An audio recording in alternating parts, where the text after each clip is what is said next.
A gente conversa agora com Rafael Cardoso, que é economista-chefe do Banco da Ecoval. Temos ele aqui, já aparece aqui comigo em tela. Seja muito bem-vindo, Rafael. É um prazer ter você aqui.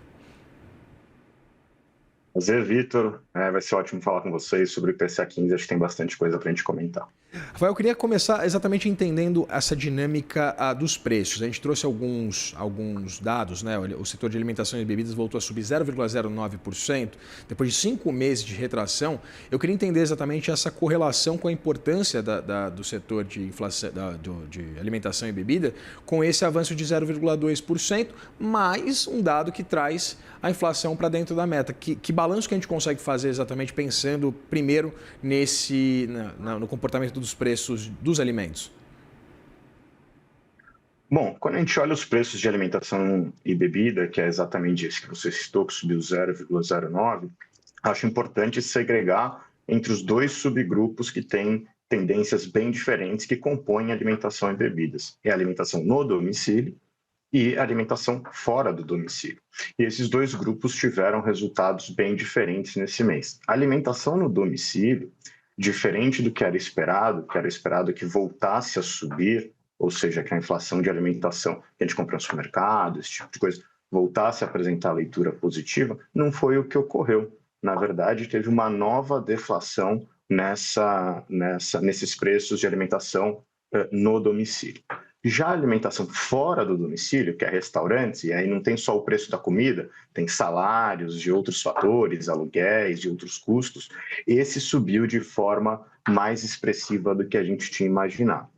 Então, essa reversão do processo de desinflação, como você vinha comentando, ele é resultado, na verdade, de uma menor deflação de alimentação no domicílio, mas também muito por conta de um número mais forte da inflação fora do domicílio de restaurantes, por exemplo. E eu queria dar vazão nessa nossa conversa, Rafael, destacando também essa desaceleração do segmento de habitação, né? Puxado também por esse arrefecimento dos preços da energia elétrica. A gente sabe que esse dado, inclusive, ele é menos sensível, pelo menos de forma direta, à política monetária. Então eu queria entender exatamente se a gente pegar a habitação, temos vestuário, educação que avançaram, comunicação caiu, artigos de residência caíram, mas a gente sabe do peso e a importância da energia elétrica. Eu queria entender exatamente essa composição de uma forma mais generalizada sobre esses dados trazidos pelo IPCA 15. Vamos lá, acho que de forma geral, mais do que a alimentação ou só a energia elétrica, tem uma dicotomia importante aparecendo nos dados que tem a ver com o que a gente discutiu na resposta anterior em relação à alimentação. Tem uma parte da inflação atrelada ao dólar, e essa parte está vindo mais benigna. Então, alimentação no domicílio, por exemplo, ou bens industriais, tem tido uma inflação mais benigna. Por outro lado, e o IPCA 15 de hoje, né, mostra isso. Por outro lado, a inflação relacionada a serviços, a salários, ao mercado de trabalho, essa inflação está mais resiliente. Então, quando a gente olha o IPCA 15 de hoje, eu acho que o recado que ele passa e a fotografia que ele mostra é justamente essa dicotomia que a gente tem visto na inflação brasileira, onde os preços derivados dos importados têm um comportamento mais benigno e os preços derivados da atividade econômica, ainda que tenham melhorado nos últimos 12 meses, têm um comportamento menos benigno. Em relação à energia elétrica, que é a sua pergunta, que aí é o que falta para a gente fechar o quebra-cabeça da inflação, que são os preços administrados, gasolina, energia elétrica e alguns outros, nesse mês em específico, o impacto diz respeito ainda à revisão de bandeira tarifária do último mês. Mas como eu comentei no início da minha resposta, eu acho que o mais relevante e a mensagem principal desse IPCA 15 é que, a despeito do número fechado ter vindo só um pouco acima do esperado, a composição ela mostra uma dicotomia importante entre importados e preços relacionados à atividade econômica doméstica. Com relação ao que você faz, Rafael, e aí a gente volta à discussão sobre política monetária, porque o Banco Central tem sido bastante enfático, o Gabriel Galípolo também tem sido bastante enfático em relação a essa busca pelo centro da meta de 3%, definido pelo CMNE. O mercado precifica uma manutenção da Selic em 15% até o final do ano, a gente discute essa possibilidade de um início de um ciclo de cortes a partir de janeiro ou março do ano que vem, dado esse comportamento trazido pelo IPCA 15. Evidente, não é o IPCA fechado. A gente pode ter algum tipo de mudança de tendência por parte do Banco Central? Poderia esperar alguma surpresa para a reunião de dezembro, ou pelo menos uma divisão do Comitê de Política Monetária? Não, acho que pelo contrário, dada a natureza do processo inflacionário, onde a inflação atrelada à atividade econômica doméstica ainda não convergiu para patamares confortáveis, isso, na verdade, faz o Banco Central ficar com o pé atrás. É óbvio que a meta do Banco Central diz respeito ao IPCA cheio, onde os preços importados ajudam na trajetória, mas para a gente ter uma inflação sustentavelmente em torno da meta, né, de forma sustentável ao longo do tempo e perene, o que a gente precisa é de que a inflação também relacionada à atividade econômica, a serviços, convirja para patamares mais baixos.